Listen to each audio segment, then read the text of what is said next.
ओम नमो गोभ्यः श्रीमतीभ्यः सूर्यभ्य एव च नमो ब्रह्मसुताभ्यश्च पवित्राभ्यो नमो नमः। वंदे गो मातरम। साथियों, जय श्री राम, जय गौ माता। आज हम चर्चा करते हैं वास्तु के विषय में। देखिए, जहाँ व्यक्ति निवास करता है उसी का नाम वास्तु है।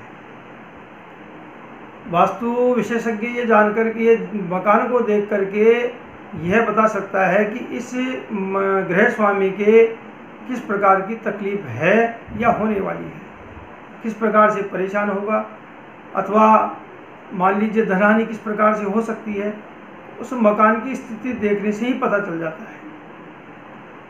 आज हम चर्चा करेंगे कि इस ऐसी भूमि का चयन किस प्रकार से किया जाए कि जिसे हमें हर प्रकार का सुख देने वाली हो। तो उस भूमि का चयन करने के लिए हमें ये करना होगा कि ज़मीन का जो लंबाई और चौड़ाई का जो हिस्सा है उसके बीच का सेंटर निकाल करके उसमें 1 हाथ चौड़ा और 1 हाथ गहरा गड्ढा खोदा जाए।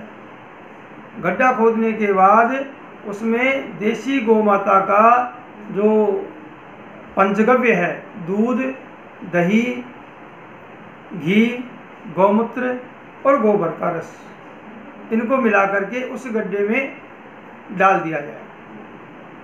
प्रमाण मात्रा उसकी होगी लंबाई इंटू चौड़ाई के अनुसार उसका 100वां हिस्सा, अर्थात मान लीजिए 1000 गज का है तो 100 ग्राम उसमें सारा पंचगव्य डाला जाए और पुनः उस मिट्टी को उसमें भर दिया जाए। अब उस मिट्टी को भरने के बाद अगर मिट्टी उसमें शेष रह जाती है, अर्थात जैसे गड्ढा भर गया और मिट्टी बाहर शेष रह गई, तो वह भूमि सर्वोत्तम रहेगी, सर्वश्रेष्ठ रहेगी, हर प्रकार का सुख देने वाली होगी। मान लीजिए बराबर, अर्थात मिट्टी भरने के बाद मिट्टी बाहर नहीं बचे, गड्ढा पूर्णतः भर जाए, वह मध्यम श्रेणी की भूमि होगी। हालांकि उसमें इतना नुकसान नहीं होगा, ठीक ठाक रहेगा, व्यक्ति को किसी प्रकार की समस्या नहीं आएगी, फलदायी होगी।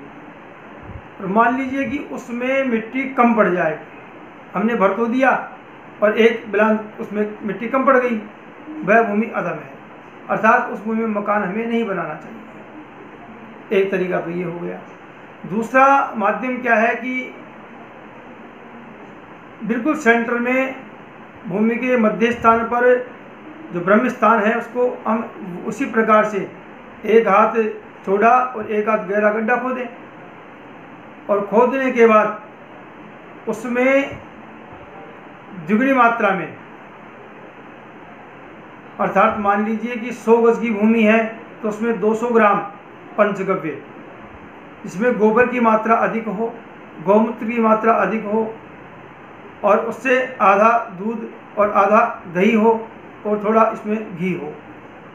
इस प्रकार उनको मिश्रित उसी जगह मिश्रित करें, अलग अलग लेकर के आएँ और उसी समय एक साथ पहले गोबर डालें, फिर गौमूत्र डालें, फिर दूध डालें, फिर दही डालें, फिर घी डालें, पंचगव्य उसमें डाल करके पानी से भर देंगे और पानी से उस गड्ढे को फुल भर करके पूर्णतया भर करके और 100 कदम उत्तर दिशा की तरफ चलें।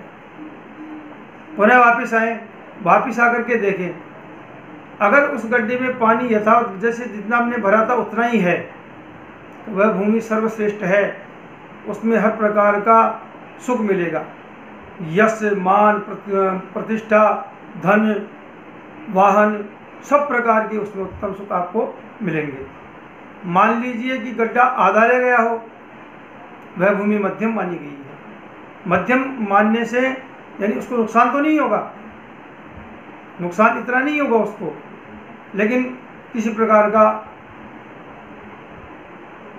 भय भी नहीं रहेगा और हमें सर्वोत्तम अच्छा फल देगी, वो भूमि सर्वश्रेष्ठ रहेगी। मान लीजिए उसमें पानी समाप्त हो गया या आधे से कम है तो उस भूमि में हमें मकान नहीं बनाना चाहिए।